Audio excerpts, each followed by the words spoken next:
evolution to creation behind us, and we're moving on.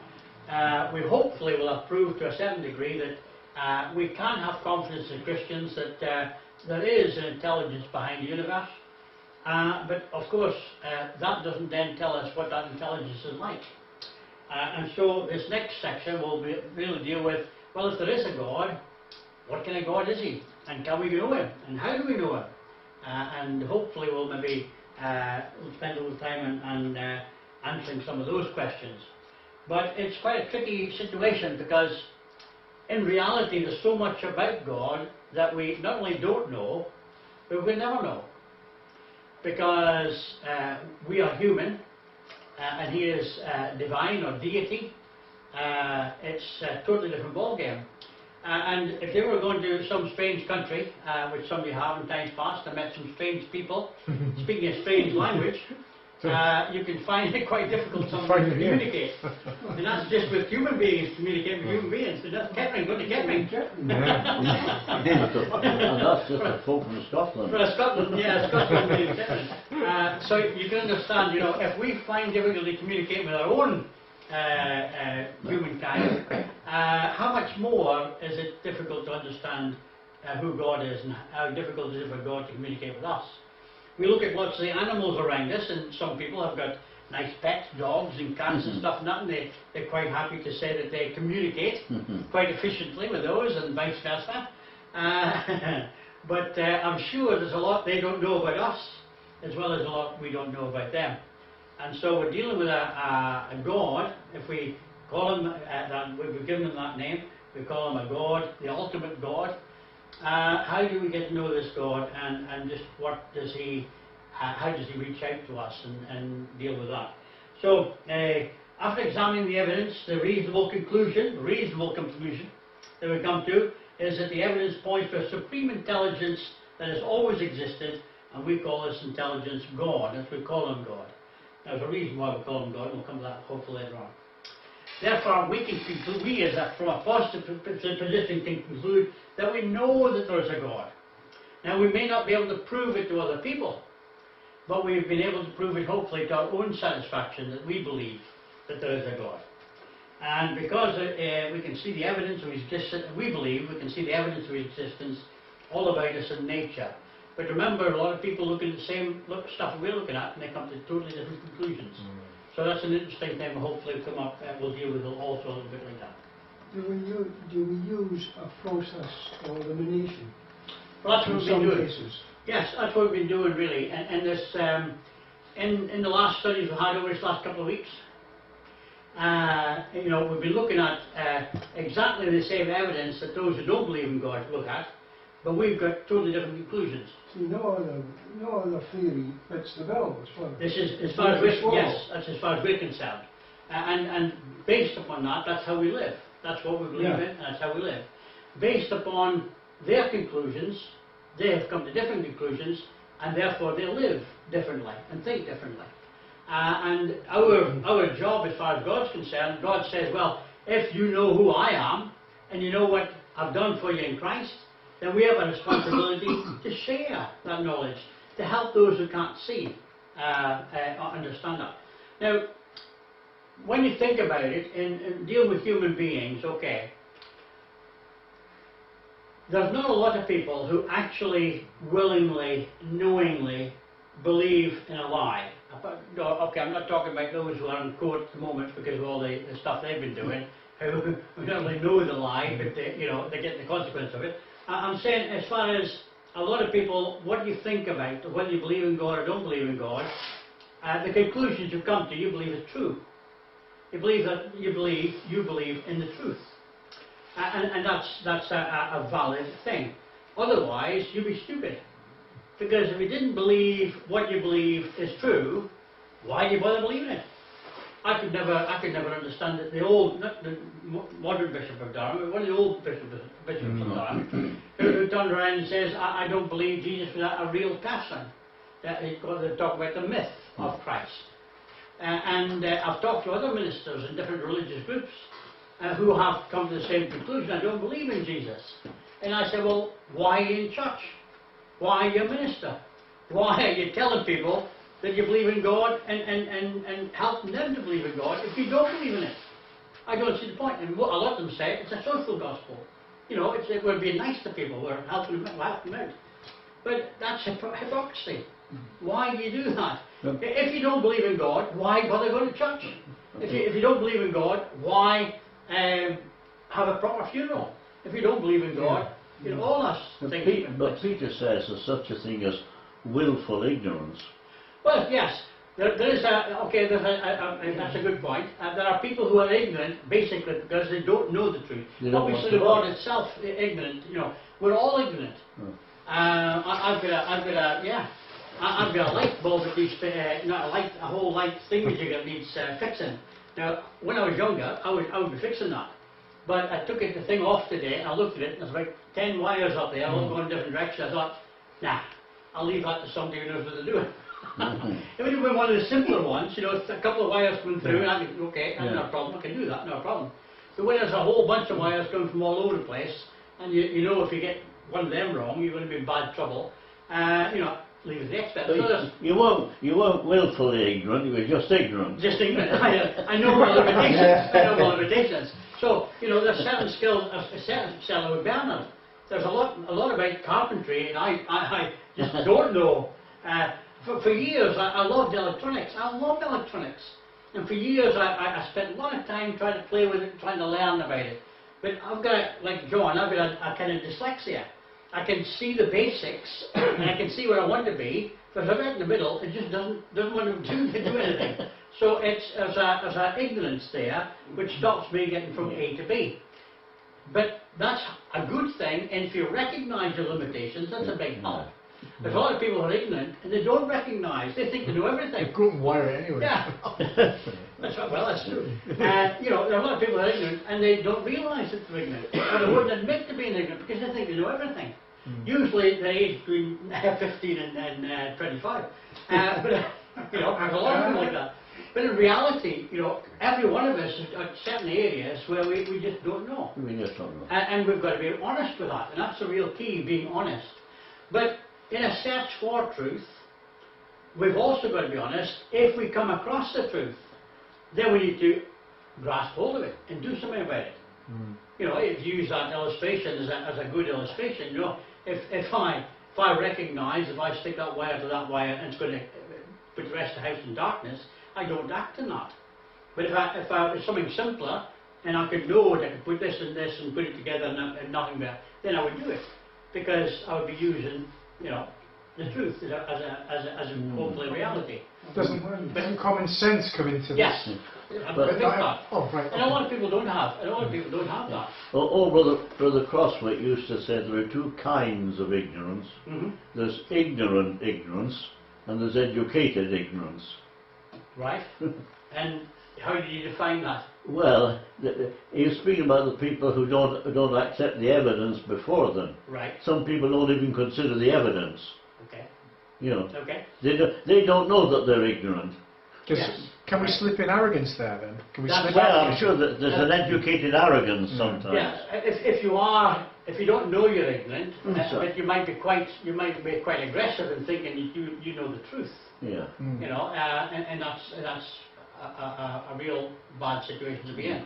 I was talking to Jehovah's Witness a while ago, and one of them 10 times past has said, you know, I don't want to know what you're saying. I said, well, why not?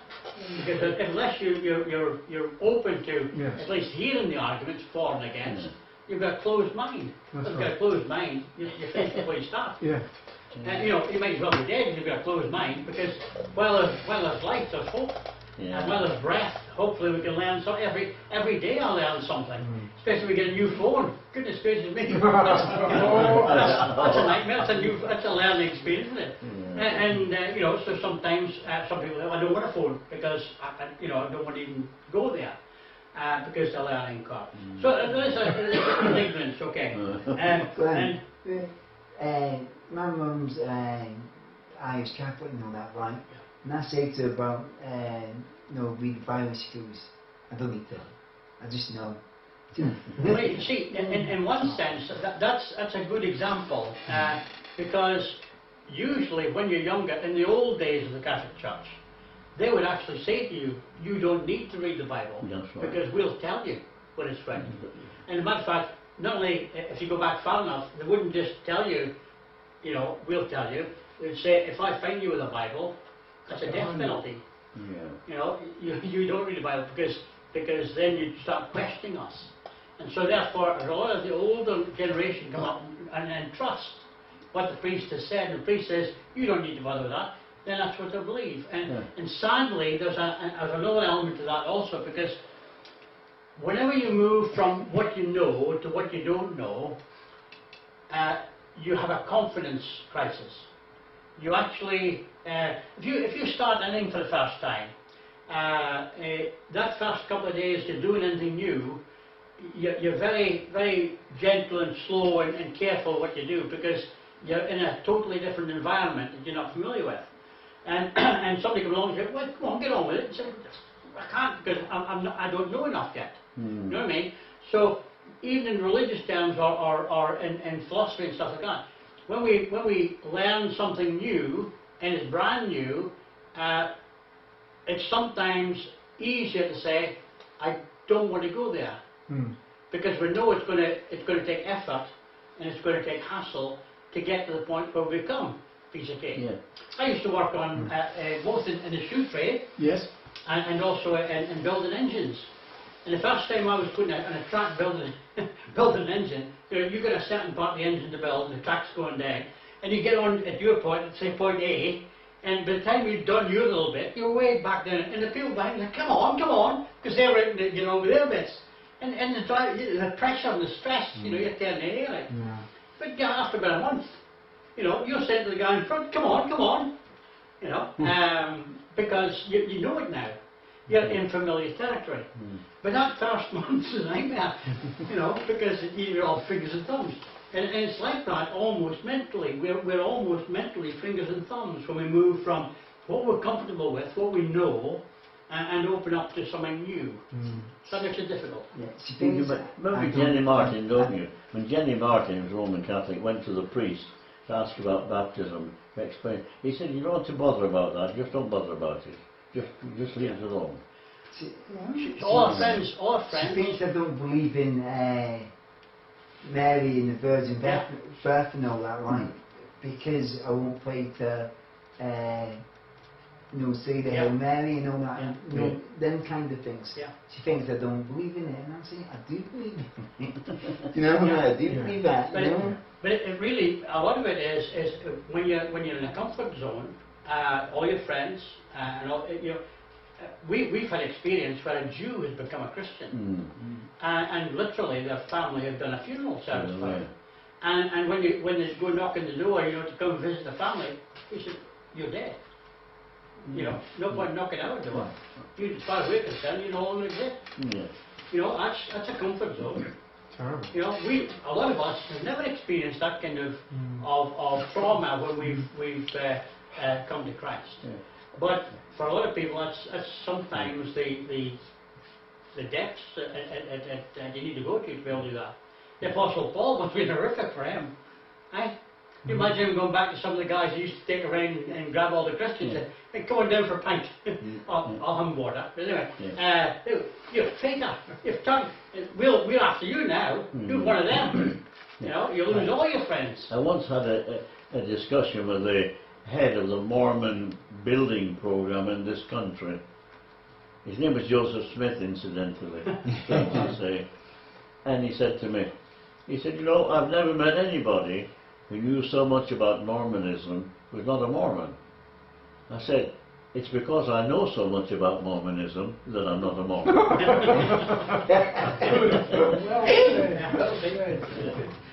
Yeah, it's true. I mean, it's difficult. It is difficult for people to make that move. And even when they do make that move into Christianity, sometimes we in Christianity put them off. You know, because we're not being what we ought to be. And therefore the move there is something where they've had support, they've had schools, they've had all sorts of stuff they can do and go to, lots of friends, lots of things happening. and they come to being a Christian, but you don't drink, you don't smoke, you don't what? You don't, you know, who are you people? A minority, you know. And so you've got all that mental trauma to deal with, and it's not easy. And that's well, Jesus said it would be easy. You're still not going on the internet. Eh? You're still not going. You're still not going. We've been trying to get him on the internet for years.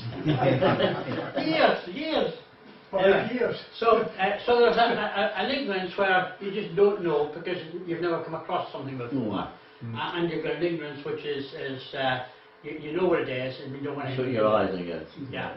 And some people, Nietzsche, he became the real anti-God person he was because he saw the hypocrisy in so many of the religious people that he met. I mean, he was a great philosopher, and he just went down the wrong path because the people who were supposed to stand up for Christ were just not doing it. Gandhi, he had a kind of similar experience when he went to America. He studied by Christ because he was interested, but he was badly put off by a lot of people who claimed Christians. You know, so even on the outside, you know, ignorance is bliss. And you come in and you think, wow, what's going on here? What have I got myself into? That started, Graham, when he wanted to go to a Church of England service in Delhi as an Indian, and they turned him away. Yeah. So he abandoned Western dress and put on the Indian dress. But sometimes, I mean, for the wrong reasons, and sometimes for we would look at as trivial reasons, people are put off, you know.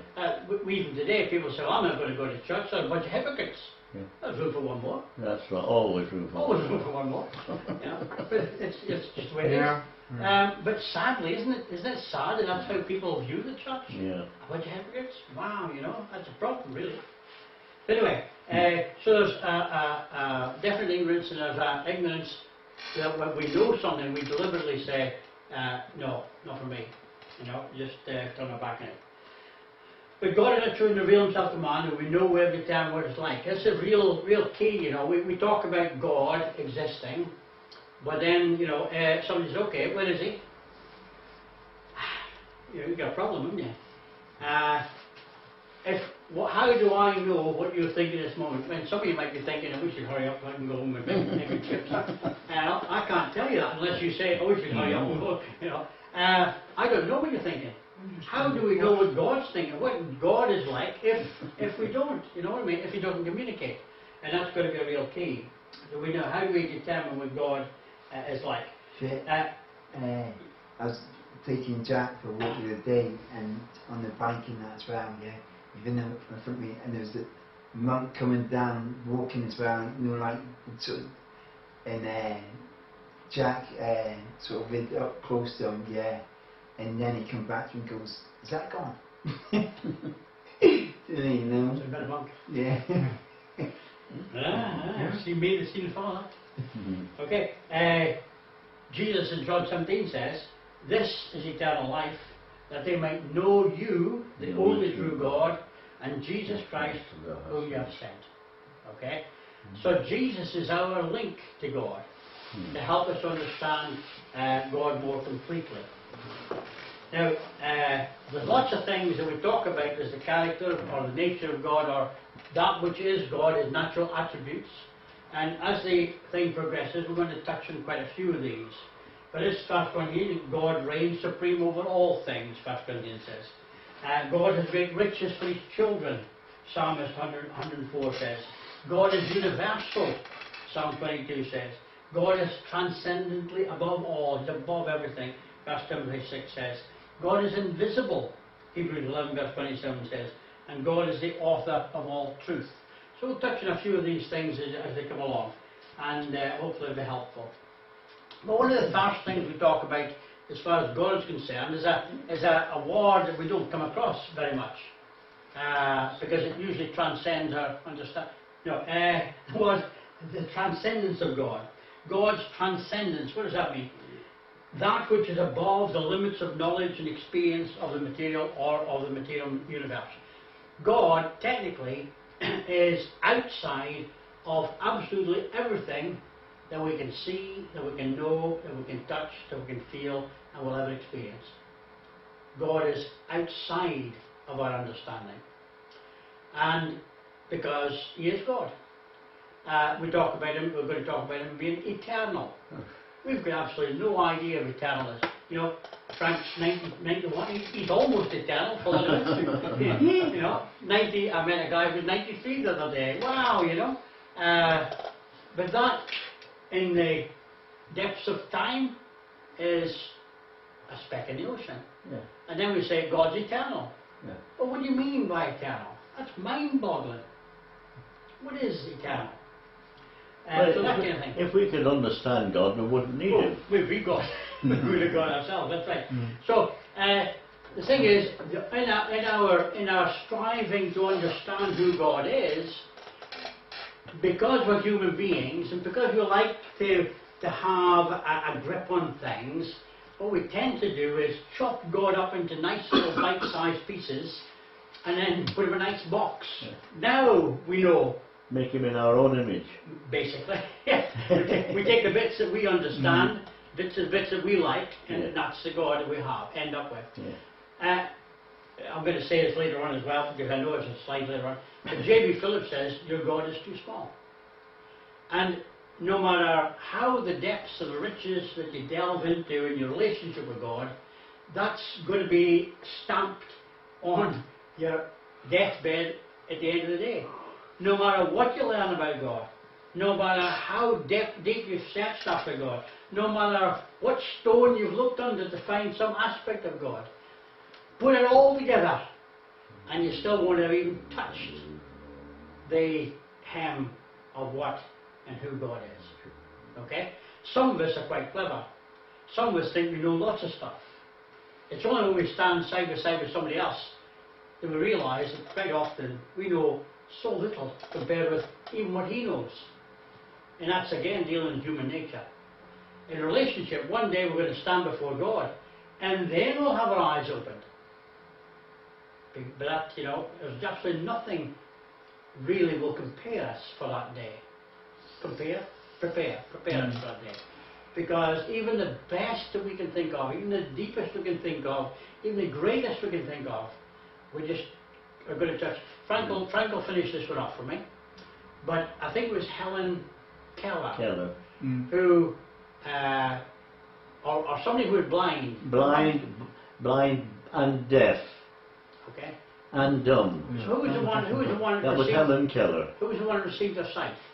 Sorry? Who got an operation, got her sight back? Oh, it wasn't Helen Keller, was it? No.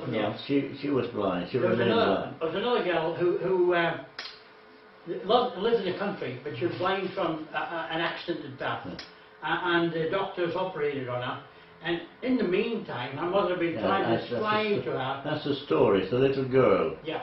When they said that when she was 8 years of age, they would be able to perform an operation that would restore her sight.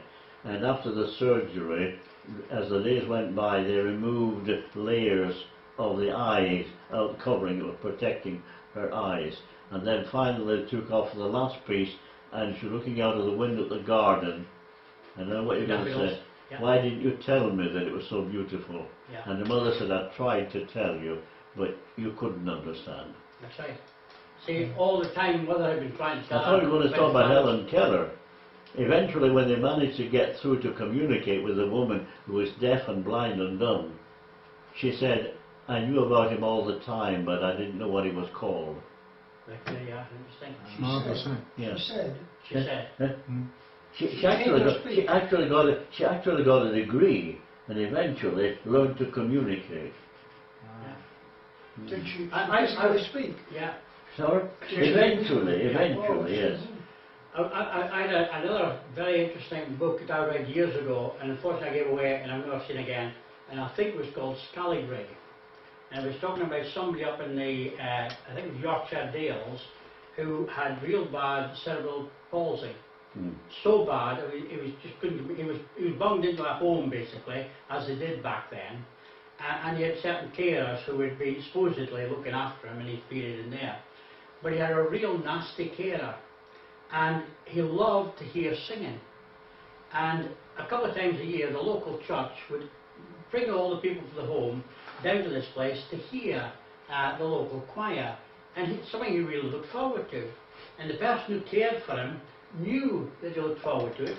So when the night came on these occasions, he would make all sorts of excuses why this young man couldn't go.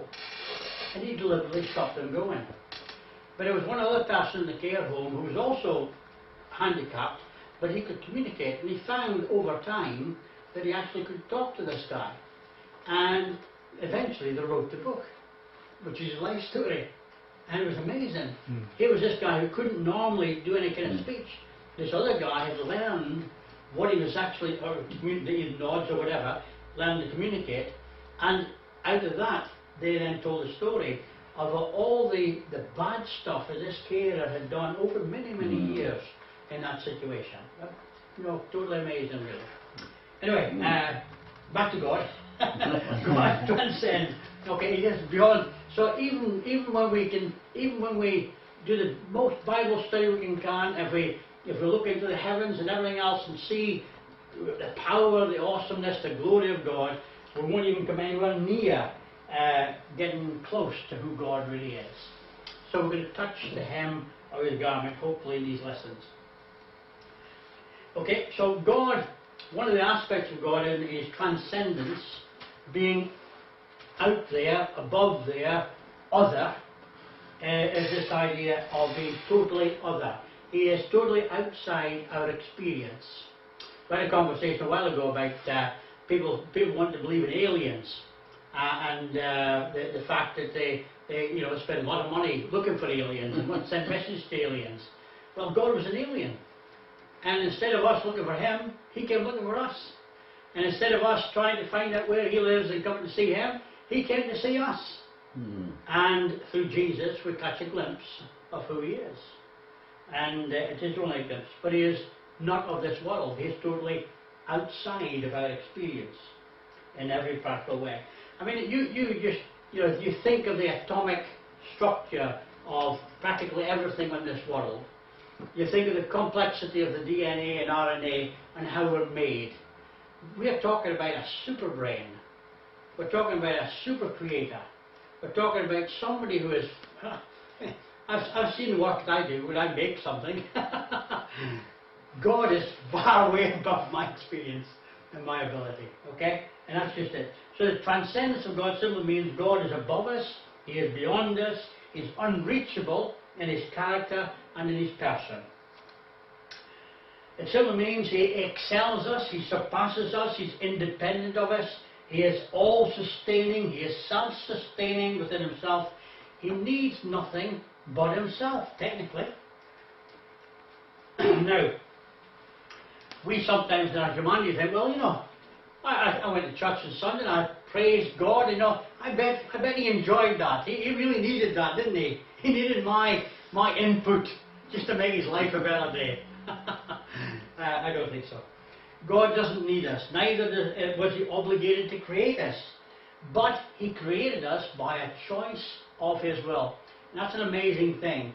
God wanted to make you and me. He wanted you and me to experience Him. He didn't need us for Him to experience us. He wants us, and He created us to experience Him. And He didn't have a missing part in His life that was, there's something missing. I need some human beings. Like some people need a dog in their lives. That's something missing. I need a dog. That's not what it's all about, okay? God decided to make a creation and to fill that creation with people who ultimately would communicate and have a relationship with Him. It wasn't our sin, nor in our sin is God obligated or obliged to save us. Now, we must grapple with these issues. God doesn't need man, but really, man needs God. We dig ourselves a hole with sin. We find ourselves up to our eyeballs in it, and there's absolutely nothing we can do about it. We can't take those words back. We can't take those deeds back. We can't put the clock back. And so we need God to make us right again. And God chose to create us. He has chosen us in our sin to save us, and has promised that He will do exactly that. Okay? So God wants to step into humanity and do for us what we can't do for ourselves. He wants us to get the best out of this life. And He wants us to grow and experience lots of things in this life. And through those things, we will develop and be the best that we can be. God, at the end of the day, doesn't really gain anything from us, or from anyone, or anything outside the universe. God is self-existent and self-sustaining. He doesn't need anything. Every one of us needs something outside of ourselves. I've met lots of people in my life who say, well, I'm a self-made man. You know, I've drawn myself up by my own bootstraps. And I just say to them, I say to them, when did you make your shoes? He says, what do you mean? I say, well, if you're a self-made man and you don't need anybody, obviously you must have made your own shoes. No, I bought my shoes. Oh, you mean you needed somebody to make the shoes for you to buy? Oh, where do you get a jacket from? How long did it take you to make a jacket? What do you mean, you want clothes as well? And I see you've got some bread on the table. When did you get the bread? When did you make your bread? Popped it out of the supermarket. Well, goodness, there's hundreds of people that you're actually depending on for your very existence. Look at that typhoon, that situation in the Philippines. You know, one woman was on the television tonight and says, I'm not interested in the television, I don't want a mobile phone, I just want some food. That's right. You know, her priorities the week before might have been, I want that new television, I want that new mobile. And now she says, forget that, I want some food. Isn't it interesting how her priorities change? How she sees a need and she needs us, others, to supply the need. Nobody is a self-made man.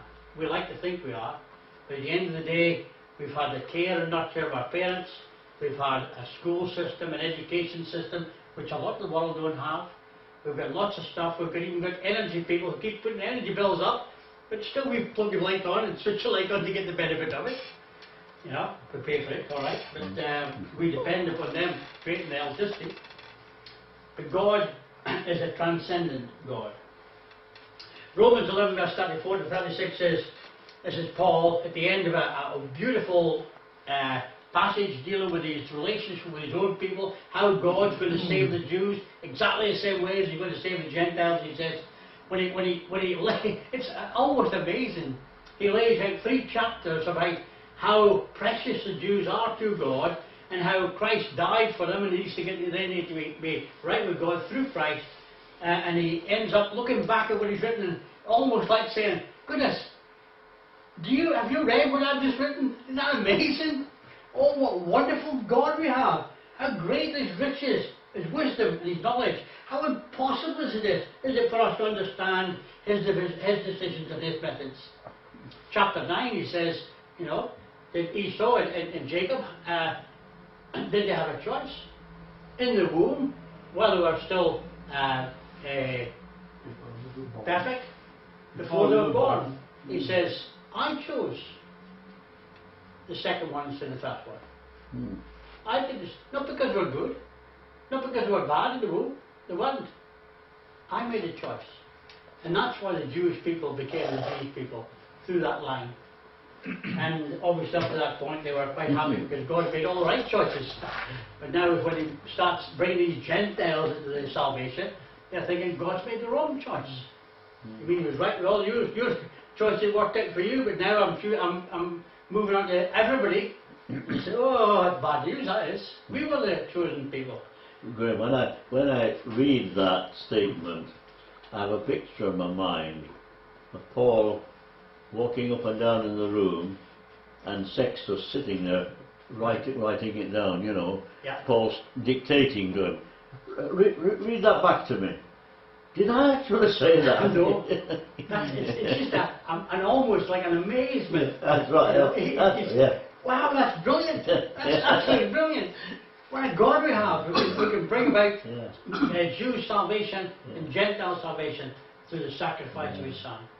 Whoa, what a wonderful God. And that's brilliant. That's the kind of thing we need to... but that's, you know, how often in our day-to-day relationship with God do we waken up and look up and say, wow, you know, God, you're brilliant. It's a good time of year, isn't it? When you see all the colours of the trees and the leaves falling. And you think, wow, you know, God's amazing God to create a system that replicates itself every year after year after year. Didn't he do well? Didn't he? Yeah, didn't he do well? He deserved a pat on the back, really.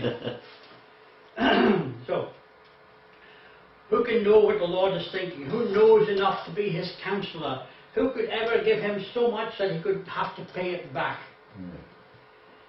For everything comes from him, everything exists by his power and is intended for his glory. To him be glory forevermore. That's just, you know, mind-blowing. When he sees and understands the God of creation, the God of relationship through Christ, Paul just absolutely overwhelmed. Wow. And that's the God. And if we could waken up every morning or every day with that thought in mind, I think we'd live a different day. We'd have different aspirations. And we'll be more appreciative and more thankful of the God we love. So God is a self-entity. He's self-contained. He is above us. He is beyond us. He doesn't just need us. And we, in our humanity, really need a higher view of God than we sometimes have. We need to lift God up. And the funny thing is, if we lift God up, guess what will happen? He'll lift us up. You know? So much of life is spent in bringing others down. But when the others come down, we haven't advanced that much. But if we can help others to go up, hopefully they will help us to achieve that. And I was quite proud of my daughter one time. Well, more than one time. Because she had a real boss who was a real pain. And when she first went to see him, they're talking about what they wanted to do, and he didn't like the idea of her coming in to be part of his team because he saw her as a threat. And so she said to him, look, I want to do my best in order to make you look good. So if you can help me be the best that I can be in this situation, then you are going to get benefit. Even though you haven't done anything, you'll automatically benefit. Because people will think, wow, look what they've got done. He must be a good boss. You know? But that didn't get through to them. But anyway, that's really, you know, if it's not just to make me look good, if I can do the best I can be with your help, then surely I can enable you to be the best that you can be. And when you're going up the ladder, I was guaranteed you'll meet others coming back down. Be nice to them on the way back down, because you meet them again, because when they come back up again, you're going down.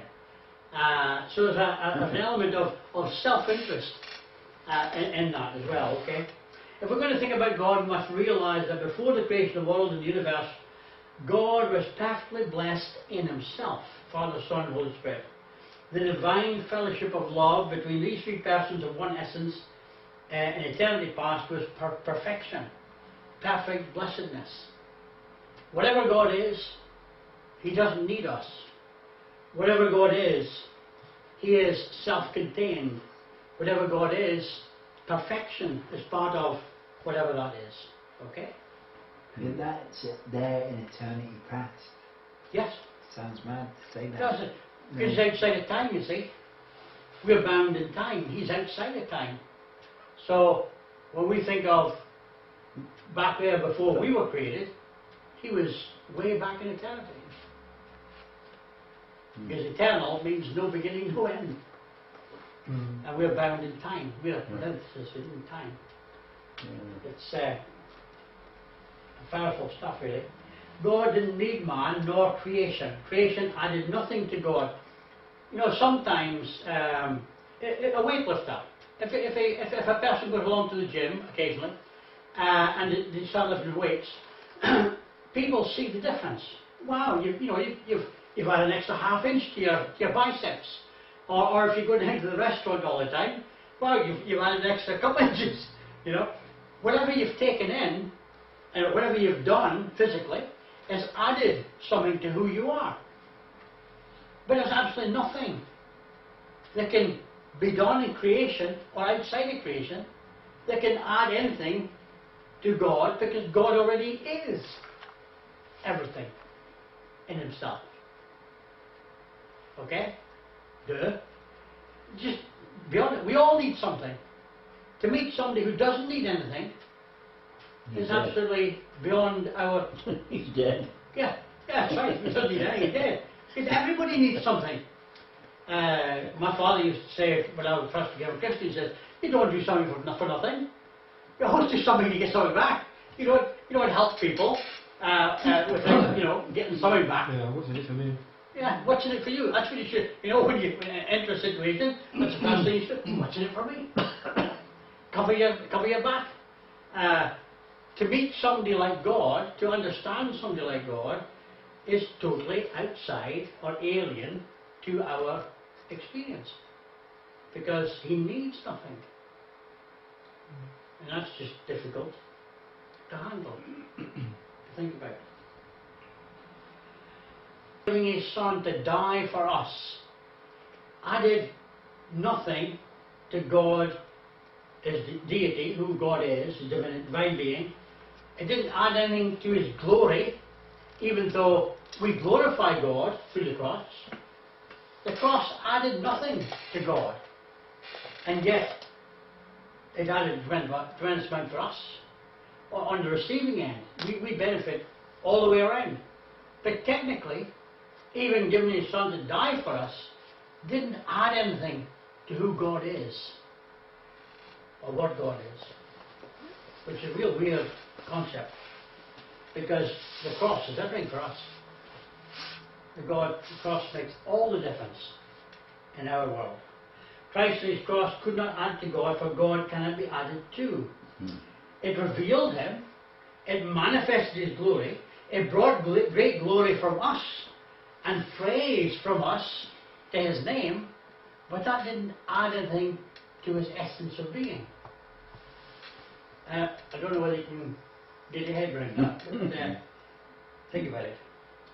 It didn't add to his essential goodness, it didn't add to his greatness, it didn't add to his holiness, it didn't add to his godliness. God has never been without whoever he is and whatever he is. He neither will he ever be without his godness. And we can't add anything to our God. Graham? Yep. Doesn't the scriptures say that there is joy in heaven?